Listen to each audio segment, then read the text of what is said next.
Hey, it's Andrew Klavan with this week's interview with Senator Ted Cruz. I'm always delighted to talk to Senator Cruz. For one thing, I don't want him to think that everyone at the DailyWire is as low a character as Michael Knowles, but also he is the closest thing I have in American politics to a spirit animal. And that's important because this is a very strange moment in Republican politics. Donald Trump has rewritten the script of what Republicans are and what they want to be and what people expect them to be. And in many ways, I think he's done that in a good way by focusing them more on cultural issues, by making them less afraid of the media. But the one thing Donald Trump isn't actually is an actual conservative. He's not all that obsessed with the idea of making the government constrain itself to the enumerated powers of the Constitution. Senator Ted Cruz has been fighting that fight in Texas for quite a long time. He has written a new book called Unwoke, How to Defeat Cultural Marxism in America. We'll talk about that with him and about the upcoming election and primaries. Senator, it's good to see you. Drew, great to be with you. Thanks for having me. It's always a pleasure. Let's talk about the book first, Unwoke. Define cultural Marxism as opposed to just regular old Marxism. Well, cultural Marxism is a phenomenon. Well, the book actually traces it, the history of how the radical left seized each of the major institutions of our society. And so each chapter of the book deals with a different institution. The very first chapter focuses on universities. And I call universities the Wuhan lab of the woke virus. It's where the virus was invented. It's where it mutated. It's where it spread. From universities, the book goes on to K through 12 education, to journalism, to big business, to big tech, to government, to entertainment, a world you know well, Hollywood, movies, television, sports, music, to science. And then the final chapter is on China, which I see as a central nexus that is intertwined with all of them. And what the book really seeks to do is two things. Number one, explain how and why the left seized control, infiltrated them from within. And number two, to lay out a positive, proactive battle plan for how we take these institutions back. Because I think if we don't recapture these institutions, we're going to lose our country. And so in terms of what do I mean by cultural Marxism, I describe in chapter one how starting in the 1960s and the 1970s, Marxists began infiltrating the universities. And at the time, it was just plain vanilla Marxists. It was people who followed the teachings of Karl Marx, that society is in inevitable conflict, and it's a conflict between so-called oppressors and so-called victims. And the solution that Marx advocated for was the violent revolution of the proletariat, the workers, against the owners of capital, and ultimately to have government seize control to forcibly redistribute wealth. That's ordinary Marxism. When it began in the 1960s and 70s, Marxists began becoming tenured professors and faculty administrators at universities. You began seeing different mutations. One of the first was critical race theory. Used the same Marxist frame, but instead of looking at it socioeconomically, broke the world into oppressors and victims based on race. From there, it transmogrified into things like queer theory, using sexual orientation or gender identity as the matrix of oppressor and victim. And most recently, we're seeing it play out on universities with the rabid anti-Semitism and anti-Israel sentiment, where to the cultural Marxist, those who use culture and ideas to enforce Marxist ideology, they have coded Jews as the oppressors, and they have coded Palestinians as the victims. And that's why you see cultural Marxists celebrating the violent revolution of the so-called victims against the so-called oppressors. The thing that's confusing about this to me is you link in China, which has been piping this stuff into the country through TikTok and basically through the youth. But China doesn't live like this at all. I mean, they won't let celebrities look gay. They don't want any kind of feminine men on TV. They certainly are not multicultural. They put their Uyghurs into concentration camps. They're not inviting the world in as we're supposed to do. Is this just something they're selling to us, or is there some connection between their philosophy and the ones being preached in the universities? Well, I think there's a very significant component in which they are selling it to us, and it is undermining our youth. You mentioned TikTok, the garbage that TikTok is pushing on young people, the self-harm that TikTok is pushing on young people. The attacks on positive body image, particularly with young girls, it is systematic. The suicide rates that are coming out of TikTok, where the algorithms reinforce negative messages and push our kids down very dangerous paths, I think that's incredibly harmful. You look at Israel and Hamas and the percentage of pro-Hamas propaganda that TikTok pushes at young people is manifested in the ideas where our young people have a greater antagonism to Israel than any generation because they're being indoctrinated with pro-Hamas messaging. Now, you asked why. I think it's a combination of two things. One, I think it is very deliberately to undermine our youth, and they're not doing it to their own young people. They don't want the same ideas among their own young people. But secondly, I think it is an assertion of power. So when I arrived in the Senate 11 years ago, at the time I was saying that communist China poses the single greatest long-term geopolitical threat to the United States over the next century. China is fighting a 1,000-year war. Their objective is global domination. Their objective is economic domination of the United States, military domination, diplomatic domination, and they are fighting it using every front. Now, Drew, when I got to the Senate in 2013, that view was a lonely view. All the Democrats disagreed, and most of the Republicans disagreed. They looked to China, and they saw nothing but dollar signs. As far as the eye can see, well, in the decade plus since then, a lot more people's eyes have been opened. So let's take, for example, Hollywood. I describe in the chapter in the book Unwoke, the entertainment chapter, I describe the incredible influence that China has over Hollywood. And so, for example, you're talking about sexual orientation. The movie Bohemian Rhapsody, a fantastic movie about Freddie Mercury, the lead singer of Queen. It's a fantastic portrayal.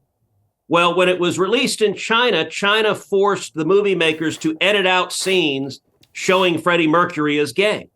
Now, how the hell do you tell Freddie Mercury's life story without acknowledging he was gay? You have to change the name of the band. Pretty integral to who he was.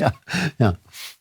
Now, of course, the virtue signaling woke Hollywood producers more than happy to take that out at the behest of the Chinese. I also describe how Top Gun, the sequel, Maverick, the second one, you remember in the original Top Gun, Maverick's jacket, on the back he had 4 flags, one of which is the Japanese flag and one of which is the Taiwanese flag. Well, what did they do when they were promoting the sequel? They took out the Japanese and Taiwanese flag because they didn't want to anger the Communist Party overlords. Now, it ended up, they got a lot of grief. I went to the Senate floor and lit the movie company up, and they ended up putting them back, but only after China blocked the movie. So there's an example, a persistent example. By the way, I discuss in the book something else. It'd be interesting if your listeners sit back and think about an A-list marquee movie star who is now utterly banned from any major studio production. And you probably know the answer because you worked for years in this, but the person I'm thinking of is Richard Gere. Richard Gere used to be a big deal, as big a movie star as there was. Movies like An Officer and a Gentleman, movies like Pretty Women. Richard Gere was a marquee idol. And then what did he do? He dared to speak out in defense of Tibet. And even though Richard Gere is a down-the-line liberal, he's a Democrat, he's a leftist, but he does actually believe in human rights, and he spoke out in favor of Tibet, every single Hollywood movie studio has blackballed Richard Gere because you are not allowed to anger the Chinese communists. It's an example of how that's not even ideological. That is about power to protect the communist regime. Yeah. By the way, I appreciated your kind mention of me in the Hollywood chapter in Unwoke, How to Defeat Cultural Marxism in America. I sounded much nicer than I actually am, but I always appreciate that. You know, why you describe in the book the takeover of the institutions. Why were conservatives so clueless, and why are they so unable to confront this? You know, one of the problems is between the left and the right.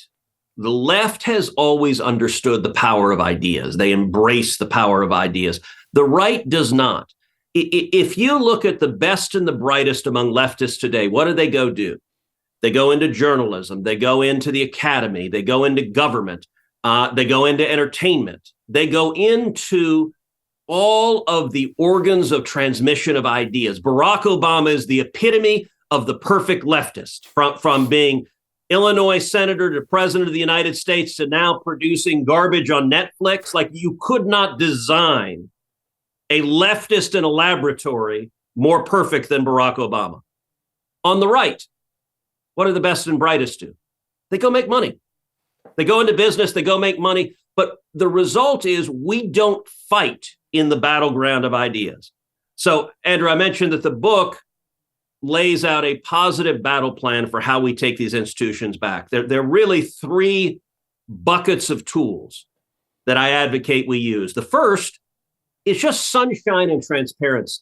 Look, the ideas of the radical left are wildly unpopular. Simply exposing them. So an example I talk about for K through 12 is what happened in Loudoun County in Virginia, where a teenage girl was sexually assaulted by a boy wearing a skirt in the girl's bathroom. The school district covered it up. They hid it. They denied it because their political ideology mattered more than keeping kids safe. Now, what ended up happening is parents in Virginia got pissed off, and that is the direct reason that Glenn Youngkin, a Republican, got elected governor, that a bunch of moms who had voted for Joe Biden 1 year earlier got so mad that they flipped their vote. That's the power of sunshine. The second tool I advocate is changing the cost-benefit analysis, changing the ledger to dramatically increase the costs of going woke. And so, for example, in the chapter on big business, I do a deep dive into what happened at Disney and what happened at Bud Light and what happened at Target. And those companies collectively lost tens of billions of dollars because they prioritized their politics over their customers. And that we've got to change the balance to disincentivize the next company going down that road. But the third avenue that I focus on is that conservatives and libertarians need to invest in the organs of transmission of ideas. And so if you have a business owner who's watching this podcast, who's done well, I have advice for you. Go out and buy a TV station, buy a radio station, buy a newspaper, buy a book publishing house, buy a movie studio, engage in the fights. An example that I point to, the best example of this is Elon Musk's buying Twitter, the single most important pro-free speech development in decades. And the counterexample I use, Jeff Bezos bought the Washington Post for $300 million. Now, Bezos, I am confident, did not do so because he is bullish on the long-term profitability of print media. That isn't why he did it. He did it to own the commanding heights of political discourse. And listen, there are a lot of conservatives. $300 million is a lot of money. I don't have it. You don't have it. But there are a lot of conservatives in business that could raise that kind of money and invest in it. And the problem is, instead, what they say is, you know what? I could earn an additional 0.5% rate of return making widgets in North Carolina. Well, you might be able to until the entire foundations of our country are destroyed. Right. And if we don't want to, we've got to be in the battleground of ideas. Here is a resolution that's easy to keep and delivers immediately on its promise. With Genucel skincare, you can turn back the clock and look 5, 10, or even 15 years younger. Right now, Genucel skincare is celebrating 2024 with its New Year's sales event. You'll save over 70% off all your Genucel must-haves in their most popular package. Say goodbye to those fine lines, forehead wrinkles, sagging jawline, dark marks, skin redness, and even under eye bags. Leave them in 2023. Genucel works for women and men. It's safe for all skin types. It's perfect for skin of any age. Plus, with its immediate effects, Genucel promises results that will make you smile, guaranteed, or 100% of your money back. And right now, for a limited time, Genucel's top-selling hyaluronic acid serum is included free in every most popular package. Again, I was talking to the people, the ladies in the advertising department, and they said to me, oh yeah, we're using this stuff. We're all using it. It's great. We've never seen anything like it. They can't get enough. Let me tell you, we have beautiful ladies at this place, obviously, and I'm not allowed to talk about it because HR will come storming in here. They'll drag me out. But you can enjoy maximum skin hydration for a more youthful appearance. Go to genucel.com/Klavan and enter code Klavan at checkout for extra savings. Every order placed is automatically upgraded to free shipping. Don't wait. Visit genucel.com/Klavan and enter code Klavan. That's genucel.com/Klavan. I know what you're thinking. You're thinking, I want Klavan to make nasty remarks about how beautiful I am too. How do you spell Klavan? It's Klavan. There are no easy things. You know, one of the things that really got me about the book is the book is Unwoke, and it starts with a depiction of your father. And I didn't really realize this about him, that he was a dedicated Cuban communist in the beginning. This is before, obviously, he assassinated Kennedy, as Donald Trump accused him of. But he was a dedicated Cuban communist and came to his senses, saw the truth, saw what it was. But the first thing that made me wonder is, does that give you some understanding of why it's so easy for young people to get sucked into this and some idea of how to stop it? I mean, when I heard this young person after October 7th, the horrible attacks in Israel, and she was shouting out, oh, this is a wonderful, wonderful thing to show that they won't be dominated. And she quoted Chairman Mao. I thought, here's a Columbia student that's an Ivy League school who thinks that Chairman Mao was just a great guy. You know, you quote this guy who murdered 65, the greatest mass murderer in human history. And she's quoting him. Is there some way to reach these people without literally storming the universities? Well, look, we've got to reach them with truth. And you're right. The book starts off with telling my family story of my father being born and growing up in Cuba. And when he was 14, he joined the communist revolution. He joined Fidel Castro in fighting in the revolution. And he spent several years as a teenager fighting. And it's one of the things my dad has told me since is he said, look, that was the revolution. It was a bunch of 14 and 15-year-old boys who didn't know any better. And Marxists always start with the young and typically teenagers. You look at every communist revolution on the face of the globe, it has been young people. Fidel Castro was fresh out of college. He was in his 20s. It is young people who are idealistic. They're passionate. They want to change the world, but they also haven't lived long enough to have life experience, to have wisdom. So they're easily deceived. And the left very consciously targets the young, whether in K through 12 education or whether in university. So a story I tell again in the introduction of the book. My grandmother, my abuela, was a 6th grade teacher in Cuba. And she described to me how when the revolution succeeded and Castro took over, one of the very first things that he did is he sent the soldiers into the grade schools, into the kindergartens and the first grades. And the soldiers would have tell all the students, close your eyes and pray to God for candy. And the kids would all do so. They'd open their eyes. There'd be no candy. And then the soldiers would say, close your eyes and pray to Fidel Castro for candy.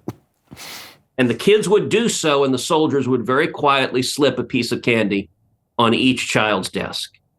That is Marxism. Start young, destroy their allegiance to anything other than the state, destroy their allegiance to God, destroy their allegiance to their parents, to their family. It's why you see at schools pushing the extreme transgender agenda who are saying, don't tell your parents. We'll keep it a secret from your parents. We will do this because they want to break your allegiance to anything that can distract from their power. And understanding, another story I tell in the book, you're talking about young people in Mao. I describe when I was a freshman at Princeton. And I showed up, and the Ivy League world is not a world I knew. No one in my family had ever gone to an Ivy League college. I was the son of an immigrant from Cuba, and this was a strange new world for me.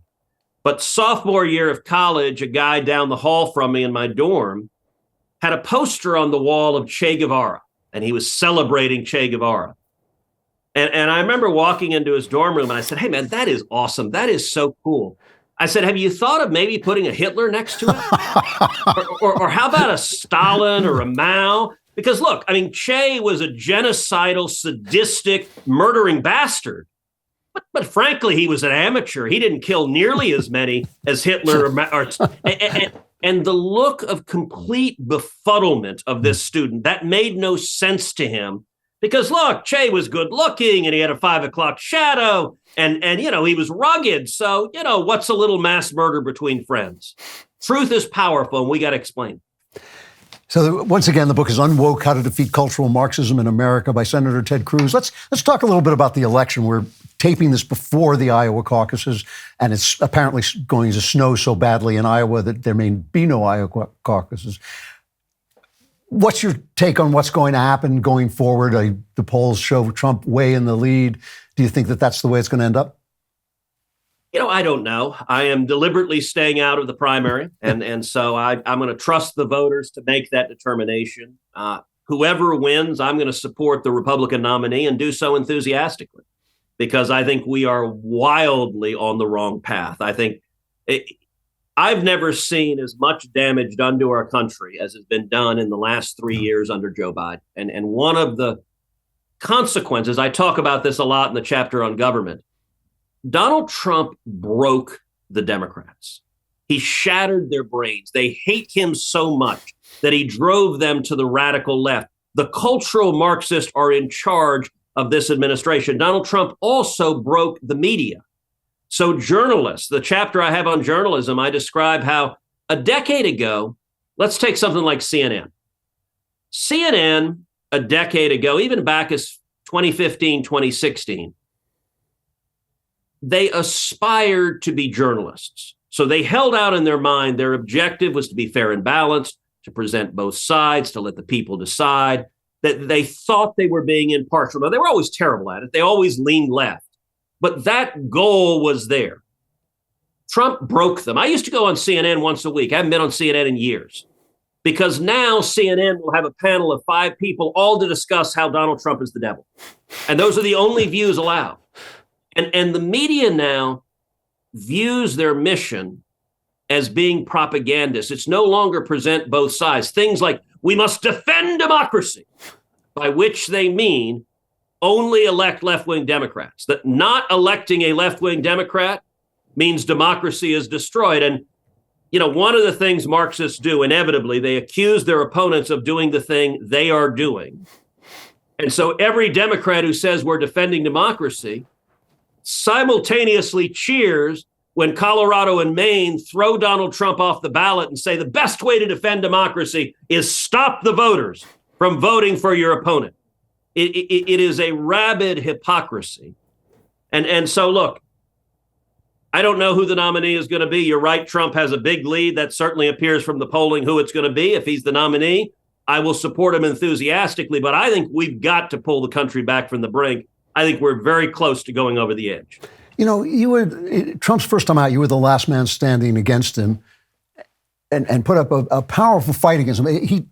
He was not very nice to you. Only, I guess, because he didn't want to leave you out. It's not like he's nice to anybody.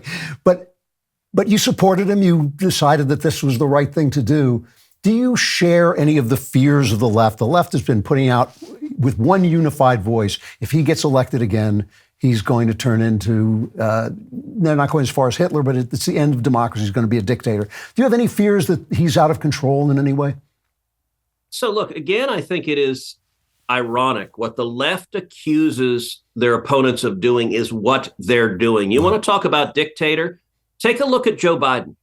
Let's look at our southern border. Do you know there's never been a president in our nation's history that's remotely done what Biden has done? Which is, why do we have this crisis at the southern border? Because Alejandro Mayorkas under Joe Biden simply defies federal law, ignores law. And when illegal immigrants are apprehended, he just releases them. He does catch and release. And that's resulted in 9.6 million illegal immigrants since Joe Biden became president, the worst in history. Drew, I've joked. Joe Biden did something I thought was impossible. He made me miss Barack Obama. and the reason, on immigration, Barack Obama, by and large, followed the law. Other than DACA, He followed the law, and in particular, he deported millions of people. Remember, the left got mad at Barack Obama. They called him the deporter in chief. Well, Joe Biden, we've never seen a president. Our constitutional system isn't meant to function when you have a president who says, I don't give a damn what the law is. I'm going to do what I want. You look at decision after decision from Joe Biden that's been struck down in the courts. He tried to forgive student loans from millions of Americans, utterly lawless, said, I'm going to give away trillions of dollars because I want to buy votes. Now, that's the behavior of a dictator. An actual president bound by rule of law doesn't do that. And so it really is quite amazing. Listen, is Trump's rhetoric overheated at times? Yes. Although Joe Biden's rhetoric is hateful and extreme, but there is language Trump uses that I wish he wouldn't. It's not language I use, and I wish he would refrain. He's not going to. He is who he is. He's going to keep saying what he says. But if you actually look at his record, It's true, yeah. Challenge some leftist who says he's a dictator. Really, he was president 4 years. Name one thing he did. By the way, who is it that engages in censorship online, that gives big tech to silence their opponents? That would be Democrats. Who is it that sends in the FBI as stormtroopers to arrest their political opponents? That would be Democrats.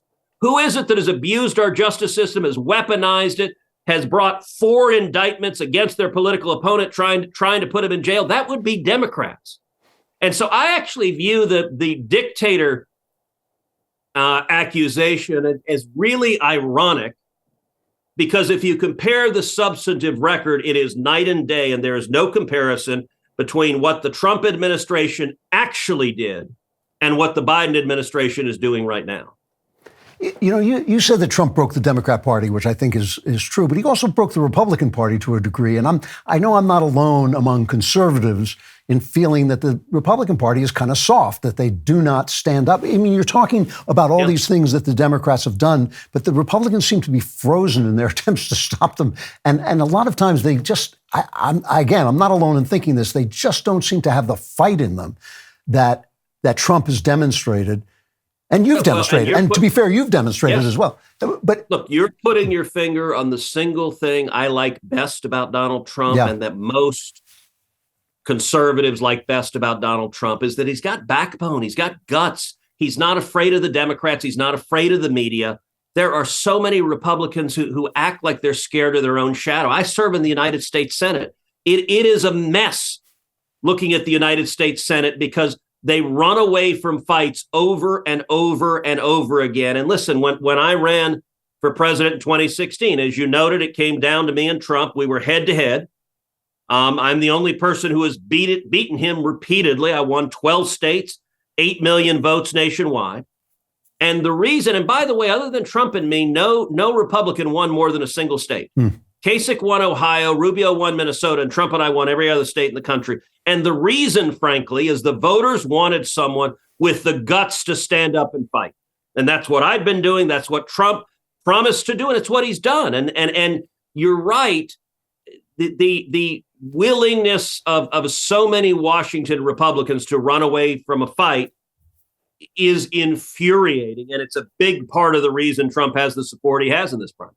Well, do you think that the Republicans will change? I mean, the media narrative is that anybody Trump supports or anybody who has MAGA on his resume or even in his conversation loses, and that the Democrats spend money elevating some of these guys in the belief that they'll lose. Are Republicans right to keep their heads down? I mean, can they win with an aggressive agenda? Look, I think you win by standing on substance. I'm a big believer. As Margaret Thatcher said, first you win the argument, then you win the vote. I think you win elections by drawing a line in the sand, by making the election about something. This is the biggest argument I have with Mitch McConnell and Republican leadership, is Republican leadership in Washington believes you win elections by standing for nothing, by running away from fights, by taking no risks. And I think that is utterly stupid. If you do that, you take away the reason anyone has to show up and vote for you. You're talking about snowstorms in Iowa. Well, who's going to go out in the snowstorm? Only people who really give a damn, who have a reason, who care. And if it's a decision between lukewarm and bleh, who cares? Stay at home by the fire rather than go. And so I think that's what elections are about. As Ronald Reagan said, paint in bold colors, not pale pastels. This is about standing for something that matters. Now, when it comes to candidates, I will say this.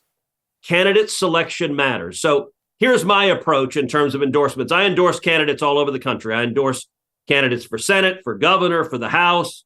I don't think there is a Republican in the country who has campaigned for more Republican candidates in the last 10 years than I have all over the country. The last election, 2022, I did a nationwide 37-stop bus tour campaigning for other Republicans. And Andrew, my philosophy on endorsements is simple. I support the strongest conservative who can win.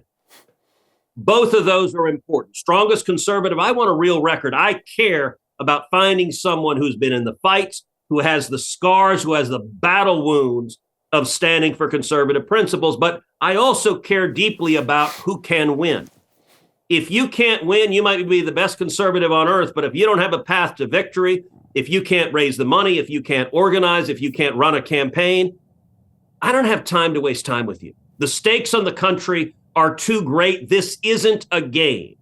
And so I do think we need to be very serious and direct in terms of finding the right candidates to support. And that's something that Republicans in the past have not done as good a job doing. I hope we do better. Senator Ted Cruz, the book is Unwoke, How to Defeat Cultural Marxism in America. It's always good talking to you. I hope you'll come back and talk some more.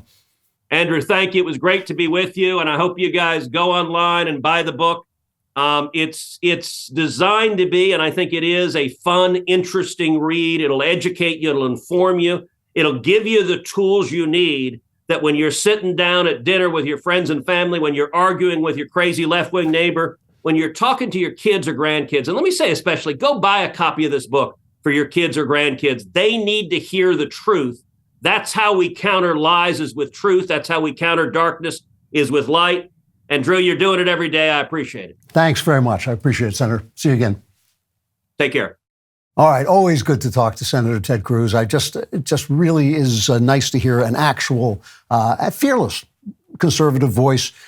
You know, I know people obviously ended up preferring Trump, but I always like to see what he's up to and what he has to say. And I always like to see what I'm up to and what I have to say. And that's why I tune in every Friday to hear the Andrew Klavan Show. I hope you'll be there.